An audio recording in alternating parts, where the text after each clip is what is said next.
950, the progressive voice of Minnesota. It's the Matt McNeil Show. One of our favorite brand new to you guests is Robert Pilot. Native Roots Radio, I Am Awake, is airing right here on AM 950. It airs in the 5 o'clock hour. It is an absolutely spectacular show. If you don't know about Native American issues, you will know about Native American issues by listening to that show. I highly encourage it. Robert, of course, also a massive Twins fan. We'll get to there eventually, but he's kind enough today to join us about Native American issues over the next hour. Hey, Robert.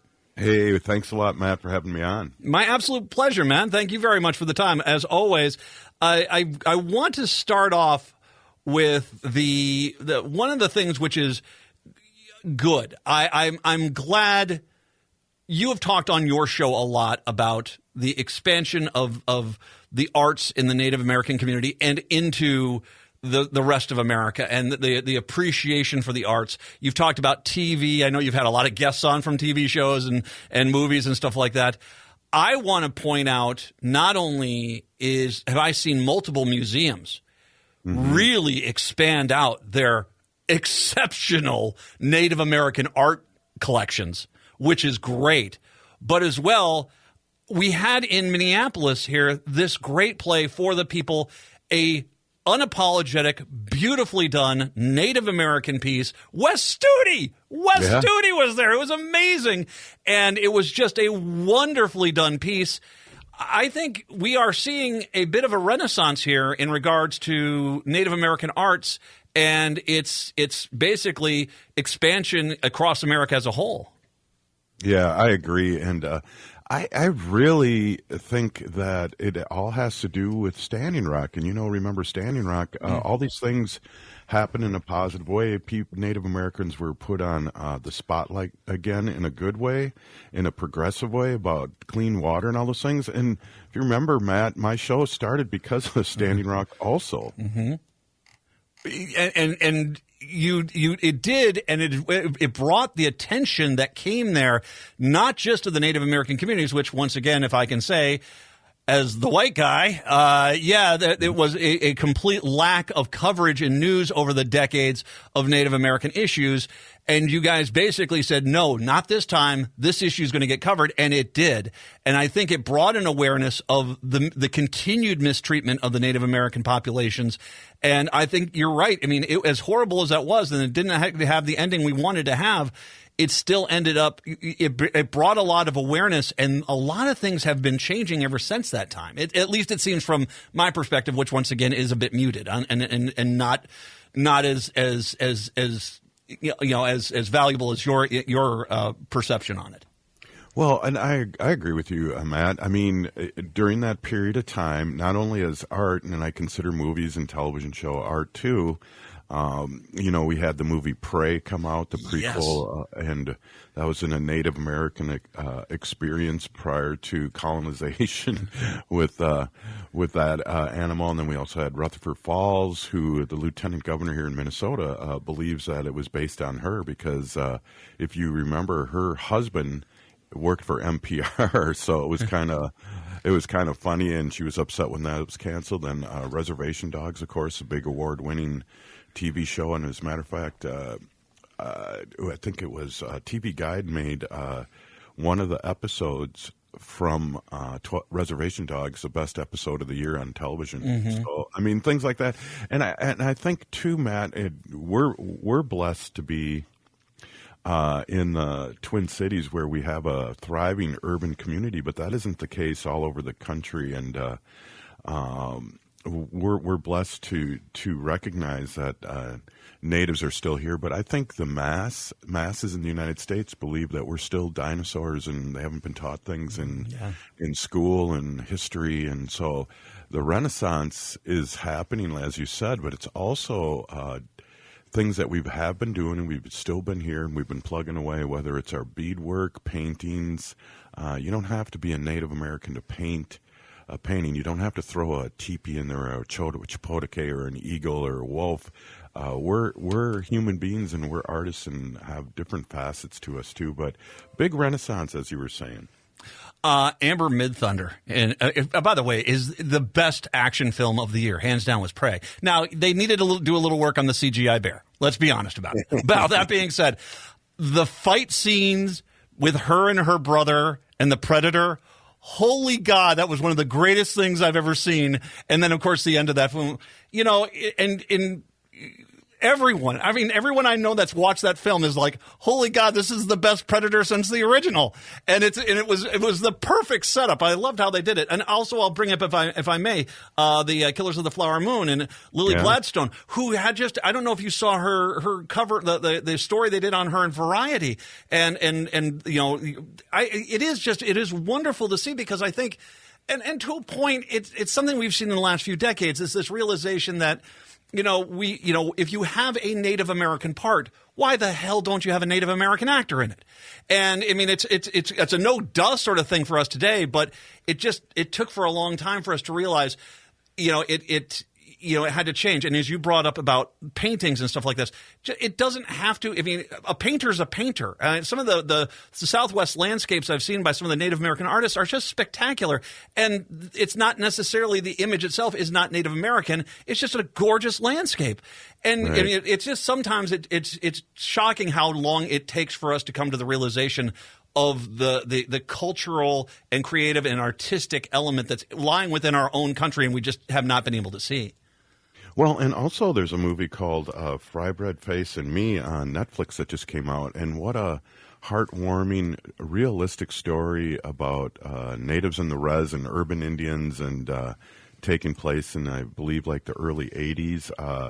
It was most watched Netflix new show 2 weeks ago. And so there's natives telling their story, whether it's their history a few years ago when they were younger or what they grew up, but we're telling our own story. So that's what's different. If you remember the other Renaissance in the 90s, too, we had a kind of a big Renaissance, but it wasn't covered other than Smoke Signals. The movie was not written by Native Americans. They were stories like Dancing with Kevin Costner was a big movie, but the natives kind of chuckle because, we have our white savior show up and save us, even though we've been in this country for over 10,000 years. And this is why I think it's so important as a white person who it's become shocking how little I realized I have been educated on the Native American history in this country, why I think it's a no-brainer that we have at least national parks, Native American historians, Native American interpreters, Native American guides that can tell you about the thousands and thousands of years of history of the Native Americans, which is amazing, is fascinating, and is such an integral part of the land. I think that it's good to see this in the arts. It now has to become mainstream.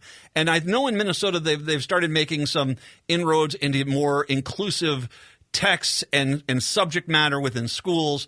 But I mean, we still have a long way to go, and Minnesota is an outlier when it comes to this thing. Let's just be honest about it.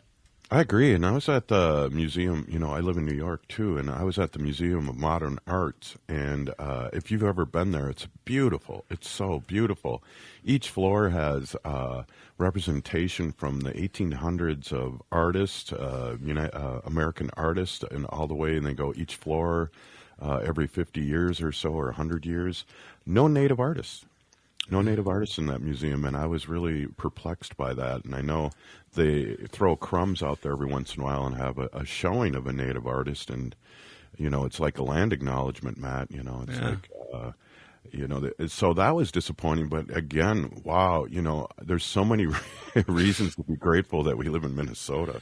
Well, someone needs to show him a Morrison, for God's sakes. I mean, that man, that brilliant beyond brilliant, his artwork. It is. Like I said, we're making inroads. We still have a long ways to go. I brought up public lands. Native Americans managing public lands. This seems like almost once again another no-brainer. Of course, it did come with a lot of people saying we shouldn't do this. Your thoughts on this? Because obviously the people who are most familiar with the lands over the thousands of years, even though it's in a lot of cases it's changed dramatically. I think having them as part of the management of these public lands is a win across the board for all of us. Wow, yeah, that's a tough one, because I think we need to take care of our lands too that we still have, and But I think we should reach out to the natives because, we brought these things from controlled burning to, the Four Sisters with corn and like other nationalities and people across the world, we're really close to the Hmong people when it comes to like our elders, our clans, praying over food that we've killed and thanking the Creator, those things. So I think having Native input in a real way, like we do with the flag, we have the new Minnesota state flag. We have Kate Bean, Professor Bean, on there, and she's a go-getter. She's the one that helped with Bede Makaska name change to take care of that. So. It's something that we need to be a part and have a chair at the table. Well, and I said, and I've said this before in regards to like water and the water issues here. You don't, for the white community, you don't in 50 years need to put up the monument to the Native Americans who are trying to stop the eventual polluting of the waters and say, hey, they were right 50 years ago. We should have listened to them. Just listen to them now. We can forego the whole memorial thing, in 50 years, and we just keep the water clean if we just listen to the Native American voices on this issue because it's there. And it just, I don't know. In one side, I have to tell you, there is a level of embarrassment as a what I would like to consider myself a slightly enlightened white person in this country, and realizing the position that I play in this world. And when I see someone lose their mind because we've listed a tradition, an area as the traditional Native name, and they lose it. It just on one side of it, I think that there's a lot of people that say, okay, it's times to change, but it is just disturbing to see people saying, no, white people got to name this. We're going to always have it this way. And I could hope for change on this, and I can hope for better management and the people to realize the insight is there that we need to embrace to make sure that we, as our resources dwindle, and that's an undeniable thing as climate change starts to take its grasp and really start to damage the earth on a large scale, turning to the Native Americans who seem to be at least, they care about the land, not about the profits the land could deliver. I think it's kind of one of those things where it's hard to see the pushback on this, but my God, it's like I said, it's almost like a no-brainer. It just seems like it's the right connection. I know we want to talk about Native American stuff, but it just brings me back to the election coming up less than a year, Matt. Yeah. And you do such a great job talking about it on your show. And it's funny because your show is on before mine, so I get a chance to listen to your show as I'm prepping, and really appreciate you as an ally of Native Americans. But also, we have to tell our relatives and remind our relatives that this is not a one-issue election coming up. No. Because as you're speaking, I'm thinking, wow, we can work with the Democrats. We can push them once we get them in there if we want them more progressive per se, like Native Americans, I believe, and the modern natives are definitely progressive, and but we can't get mad at what Biden isn't doing in the border or what's happening in Gaza, which is just disheartening, and it really, for Native Americans, that hits home what Israel's doing to Gaza. That's what's happened to us here in the United States. I can show you some pictures from the 1860s at Fort Snelling that look eerily familiar of modern day images. Let's just put it that way. And yeah, it's hard because. Yeah, I don't want to say you can't be upset. And Robert, if I can, for you, one of the things that I know, Walls, he failed. He failed me. He failed you. Failed the Native Americans with Line 3. That was inexcusable, and that should not have happened. Mm-hmm. At the same time, when you look, and you can, and everyone should vocalize their disappointment and let him know this. But at the same time, Jensen, when he was running, that was not an alternate. That was insanity. And we are looking at this next election. Joe Biden, there are multiple things. I think there are some things that he has done, particularly with the Native American community, which has been good. I think there have been some things that he's done that has been bad. And vocalize that and say that and contact him. I mean, he at least as a president seems to be willing to hear his detractors question him. But at the same time, when it comes to 2024, there really isn't a question here. You've seen what's on the other side of the aisle. This, as disappointment goes, it would be suicide to even think that Trump, should get anywhere near the White House again. Well, we got to remind everyone, especially as Native Americans, what he did the second day in office, meaning Trump. He signed over a Dakota Access Pipeline and said, drill, baby, drill, and he's saying that again. And listen to what he's saying. The first day he's going to take care of all the naysayers and kick our Jewish relatives out, kick everybody out, our Somali and relatives out of this. What is it? Where does that leave the Native Americans? He hates us because of the whole casino debacle he had in the 80s. I mean, if you look at his racist stuff back then, talking about how these natives don't even look native, they all look white, and in front of Congress, he's not going to lie. And, it's not the greater two evils. We've had a lot of victories with Biden, with Walz, too. And I have to remember that. And it's funny, Wendy is always reminding me of that because I want to go one issue, but we have to play along in a sense of, all right, we didn't win this one, but how about this next one? And that is politics. And you said it really well here. I mean, he's already talked about drilling everywhere. He's already talked about no one's rights matter anymore.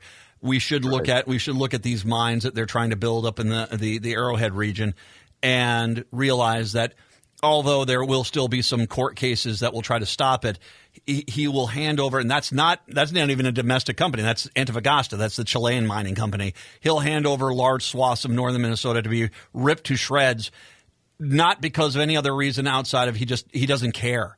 And we should not. I don't like the Republicans' mentality of never ask for permission, ask for forgiveness. That has always been just a nightmare scenario, and it does not do us as a country any good. But the reality is that's because they know their time, the clock is ticking, that their majority, because of the baby boomers and stuff, have been tragically passing away. And Generation Z is coming in, and they are strongly Democrat. They don't mind doing it because they feel like this is the last grasp at that brass ring. So I'm terrified if he got into office, as you said, line 3. I mean, can you imagine what he would what parts of this state he would turn over to large corporations to rip to shreds and say there's nothing you can do about it? Right. I mean, that's the whole thing, Matt. I agree 100%. And I got to sneeze, so I'm going to hit the sneeze button. Okay. Sneeze button here. Do not cut this from the interview here. Do not cut. No, or I might have to. Oh, here comes. Okay, there you go. Ladies and gentlemen, this sneeze brought to you by Rudy Luther Toyota. Yeah, thanks for the cover. But yeah, it's not going to be pretty, and we have to remind everyone the way it was. And, I just want to say this one thing about Republicans, too, and then the border, for instance, what's holding up the support to Ukraine is that they need this bad stuff going down on the border. The Republicans have to complain, and everything that they're doing right now, whether it's his son or whether it's the border or Ukraine, Israel, whatever the Republicans are doing, it's all about getting rid of Biden. Now, remember that, everybody out there that's listening. So that's, we always say this is the most important election and people are getting engaged, but this is so important for democracy. And again, we can't push our politicians more left and more progressive if they're not in office.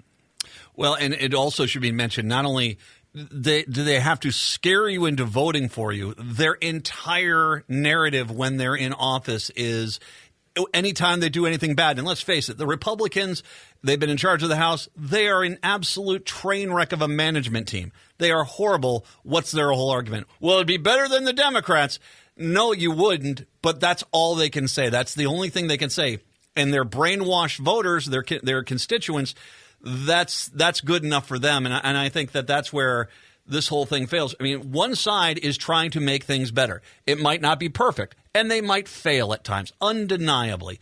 But at the same time, you can see the benefits that they're putting out there, the emphasis they're putting out there. And if you sit this election out because of one issue, because the person you agree with, say, 85 to 90% of the time didn't agree with you 100% of the time, well, then you're ensuring someone that you agree with maybe 3% of the time or 4% of the time gains power. And I think we learned our lesson in 2016. I would hope we had, for God's sakes.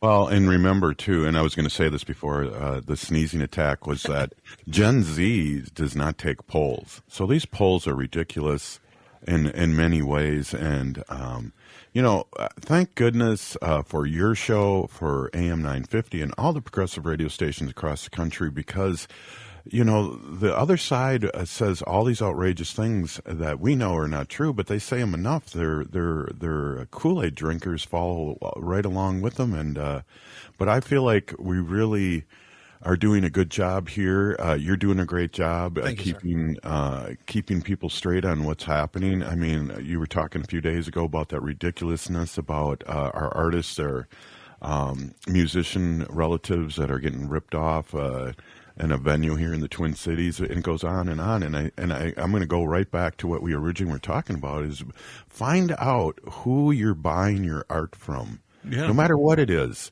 Because there's China makes beaded things, and they're perfect. Native Americans make beaded things, and they put imperfections in there for a reason. Mm-hmm. So you know where it came from. Ask who made those earrings. Ask who made that medallion. Ask who made that painting, and support our Native and all artists for that matter.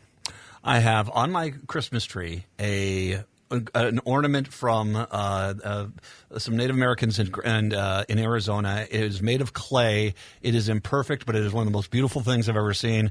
And I can't tell you how much I appreciate it. And you make a great point. You want to make sure the money goes to the people that deserve it. Make sure you know where it's coming from.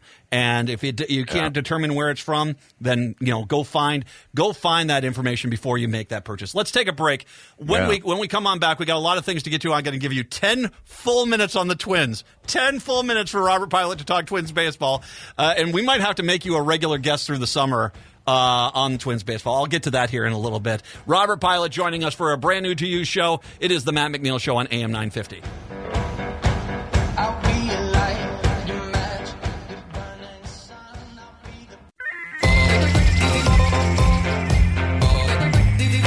AM 950, the progressive voice of Minnesota, the Matt McNeil Show. Brand new to you show, Robert Pilot.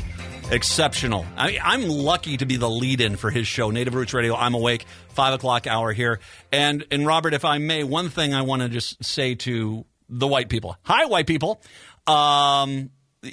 Just if you want to become a better steward of Native American issues, just ask what the Native American community wants you to do. Because they're the ones that have been living this. They know where the problems are. They know where the things need to be fixed. They're trying to save all of us, like in stuff with water. They're not just trying to save Native Americans with water. It's everyone with water. Just stop, listen to what they're saying, and ask what you can do to help their cause. That's what you need to do. And if we all do that, and we all listen to Native Roots Radio, I'm Awake, we're going to be a lot better of a country and a lot better of a people. So that's my little, diatribe there, because I think that I'm getting real tired of white people, whether it's women's rights, whether it's African American rights, whether it's Hmong rights, whether it's Hispanic rights or Native American rights. I'm getting really tired of them basically trying to force their will on other people. So, stop it and just ask what they need you to do. And that's, I think, the important thing. Absolutely. And, that goes, we talk about powwows. Everyone's invited to powwows. Yes. Ask to take a picture. Don't just take pictures, things like that. So listen to our show and join us. Be an ally, and be an ally and a supporter, because, we're only like 3% of the state.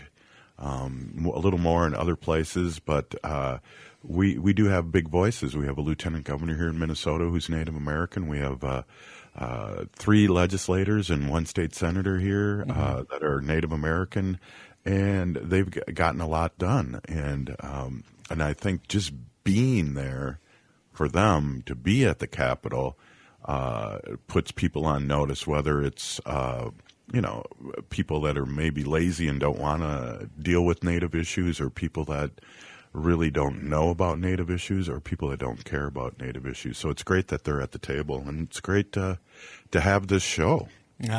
I want to encourage people. Powwows are amazing. They are so cool. If you've not gone to one, go to one. Try the fry bread. It's delicious. But go to them, and they are just a lot of fun. So if you've never gone to one, make that something you do in 2024. Put that on your agenda for 2024. The one of the things that I thought, the play, we mentioned the play For the People.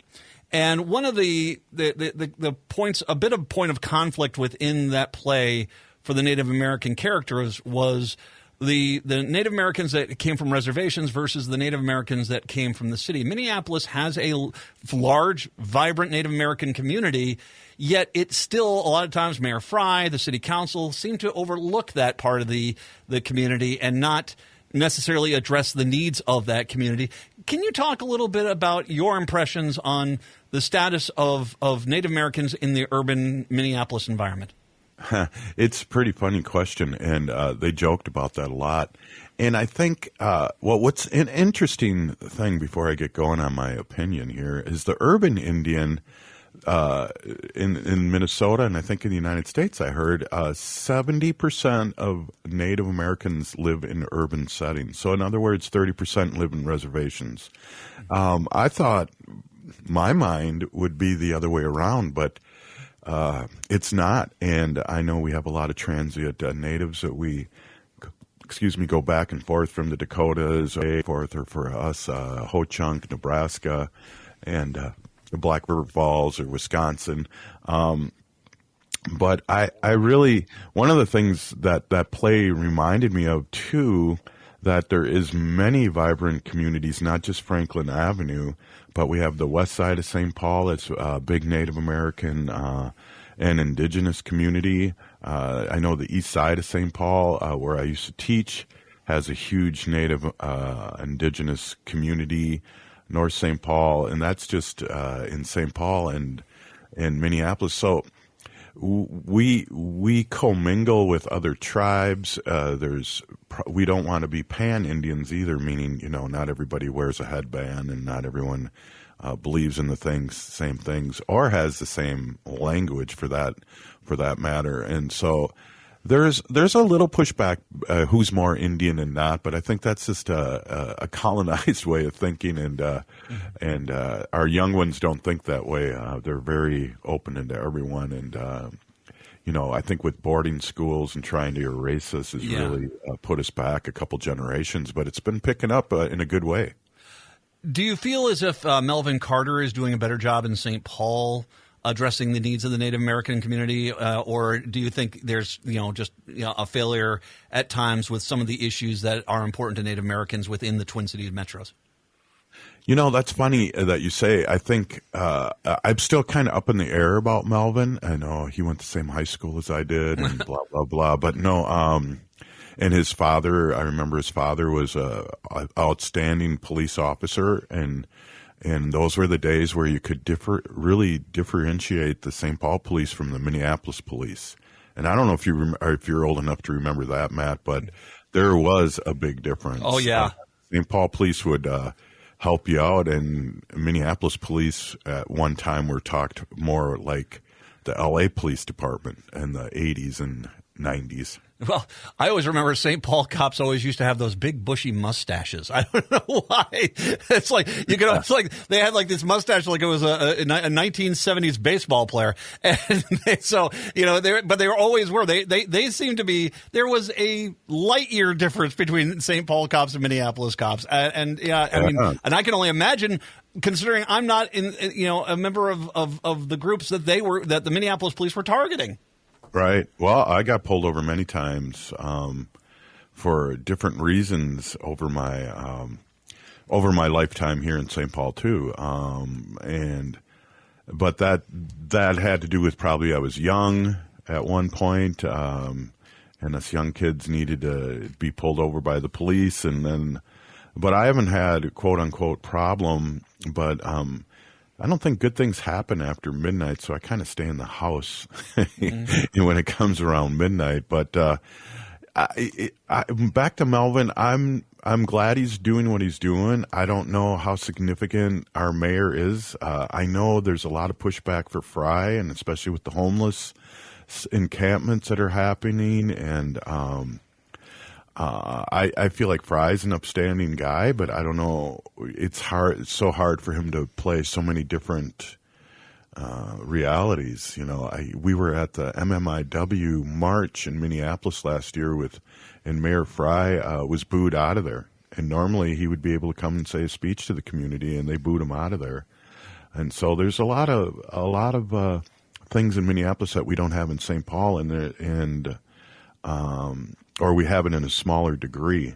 So it's kind of interesting that you ask about Mayor Carter, because I hear more about Fry than I do Carter. So that ought to tell you something. I don't know if that's like being a good umpire. You don't see them because they're doing a good job, or you know what I mean. Well, and that's a great way to put it, by the way. That's a fantastic, the guy you don't hear about generally is not necessarily creating waves. But I also will say that, and it's good to see this. In my lifetime, I have seen certain areas of the city turn over. Not, and I'm not talking necessarily about gentrification or something like that, but just more investment, more community civic pride, a better result. And I do feel as if a lot of the traditional high minority areas of the city are getting better. It's hard because, you don't want gentrification. You do not want businesses coming in and developers coming in and running people out of neighborhoods, which is something that's happened in a lot of places. But at the same time, you want to have that development and that investment. And it's an interesting way to do it, because you want that, but you don't want to lose the character of the community. Yeah, and I think that's a hard thing. But we just had a city council race here in St. Paul, and I just have to say, what was it? 7 of the new council members are all women, and 6 out of the 7 are BIPOC. And the one that we elected in where I live, she's an engineer, and so those are things that we're talking about, with rent and gentrification and those things. It's good to have maybe an expert engineer to come in and tell you, no, you don't need a 7-story building here. This is not where it needs to be. Or I just get upset personally about not taxing colleges. And we have a college here where I live that wants a big skating arena in this development. And it's like, well, they don't have to pay taxes on that. What the heck? Because they're a college, and they're taking up prime real estate. And so those are the things that upset me too, because we talk about high taxes, but we also talk about, or we don't talk about the colleges that are here, at least the private universities that are making so much money that they could expand everywhere they wanted to, and we need the city council and the mayor to stop that kind of thing, and they have been, but hopefully they keep up with that, because that's ridiculous. We need a tax base here. We need to fix our roads and things like that, and if we don't have the money, we're going to be taxing poor people that can't afford it with these gas taxes and whatnot. Educate yourself by listening to the 5 o'clock hour on this radio station, Monday through Friday. Native Roots Radio, I'm Awake, Robert and crew. It is fantastic. And you will, I guarantee you, in one show, you're going to learn more about the Native American culture than you will learn from any traditional news outlet in this country in probably a month. So, listen to it, become educated and become an advocate yourself. I highly encourage that. Now, Robert, you and I share something else, a common love of our local baseball team, the Minnesota Twins. Yes. We're going to spend the rest of the time just talking about the Twins because great season. We can't deny the fact this was a fun season. We saw postseason baseball again. They got a win in the postseason. Yeah. It was fun to watch this team this year. Yeah, they beat Toronto 2-0, and first time. The unbelievable number I know is an unreal number that we had not won a series in the playoffs, and 1991 was the last time we were in the World Series, and geez, I mean, that was a long time ago. Oh, it was nice to see that they got the win against Houston. Unfortunately, that's where they ran into the wall. And trust me, I don't think Texas versus Arizona was the World Series anyone was hoping for, but that's what we got there. That being said, we have to look at the next year, and we are already kind of in. This is hot stove stuff. Right. But our pitching staff, which really carried our team into the playoffs, has already got two huge holes in it. And Gray's gone to St. Louis, and Kenta Maeda to Detroit. Well, I'd see Peng leaving too. There's a guy that finished 15 games, had a 2.99 ERA, and was in 66 games with the Twins. That's middle relievers are very important, especially how the Twins deal with their pitching staff. Via 6 innings and you're out. So we need a 7th, 8th, and a closer. But I agree. What's interesting about losing those guys is the innings that they ate up. Yeah. And because they didn't really, Maeda came back after Tommy John surgery, and he had an up and down year, and he was 6-8, and his ERA was 4.23. But there was definitely glimpses of his old self. So we're sorry to see him go, and I think he's going to have a good year next year. It's Detroit. I will say, you brought up about chewing up innings. I think the Twins had the third highest amount of innings pitched by starters in the league, that is a fantastic stat. I mean, that is, if your starters are chewing up innings, then you're not getting into your bullpen. Your bullpen's fresher, that when you need to call them in, they're doing better on that. Do you think Funderburk? You saw some nice glimpses from him in the last part of the season.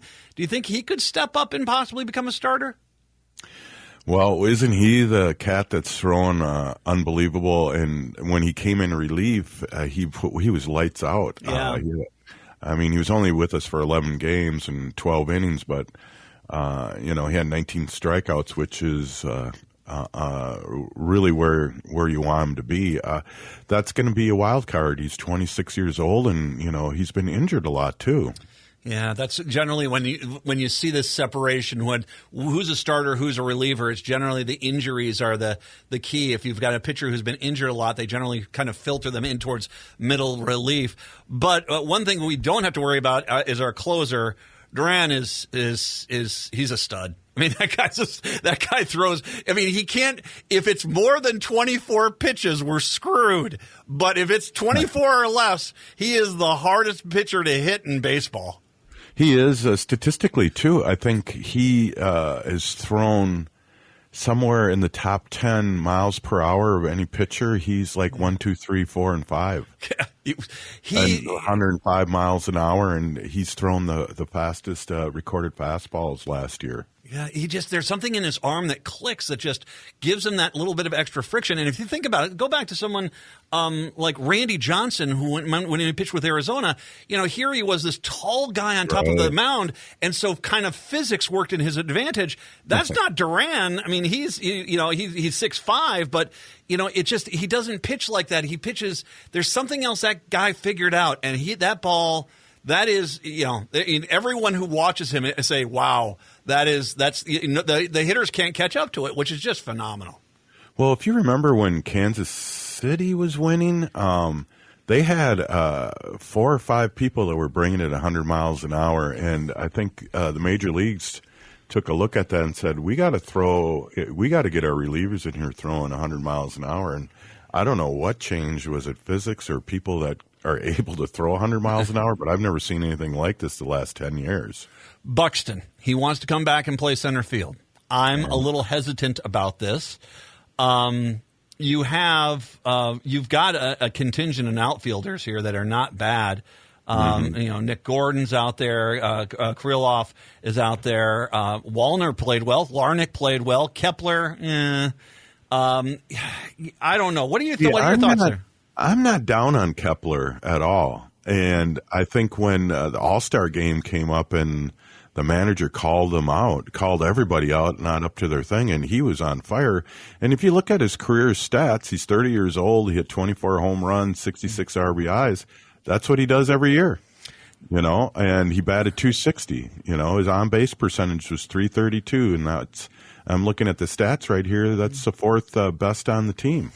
And I'm as a guy who's 55, I'm not against age, but he's 30. You've got 25, 26, 26, 28, 26. That's the age of the other outfielders. And Buxton is 29. Do you think Buxton deserves to go back out in center? Play him if he's not.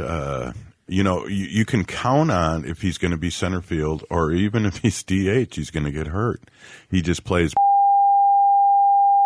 We've seen this over time where people injure themselves out of the major leagues, but that's part of their game too. That's what makes them who they are. Buxton loves robbing a person as much as he does hitting a home run, and that's his mentality. And he's going to run into a wall regardless, and he's going to pull a hamstring regardless if he's a DH or a center fielder.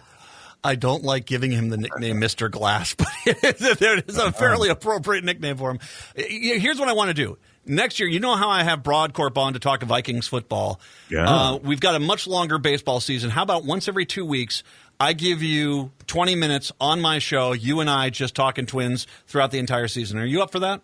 Yeah, definitely. We could probably do it a Monday or Tuesday after the weekend series or whatever, and maybe even go out to a game together. And we probably could broadcast live from the stadium too before the game too. That'd be fun. Well, I'll have to keep my swearing in check. They better play well, or else it's salty language McNeil to the rescue.